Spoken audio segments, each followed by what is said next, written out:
আমাদের অনেকের মাথা ব্যথা হয়, শরীর ব্যথা হয়, হাঁটু ব্যথা হয়, কোমর ব্যথা হয়, পিঠ ব্যথা হয়। ব্যথা হয় কিনা?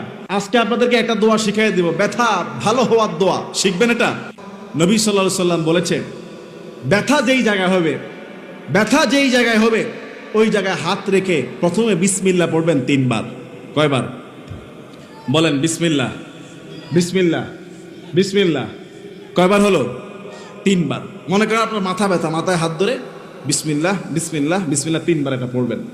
এরপরে ছোট্ট দোয়াটা পড়বেন 7 বার। কয়বার? ছোট্ট দোয়াটা পড়বেন 7 বার। আমি যেমনি পড়েছি হাদিস অনুযায়ী হাত রেখে পড়েছি, সঙ্গে সঙ্গে একটু পরে ভালো হয়ে গেছে।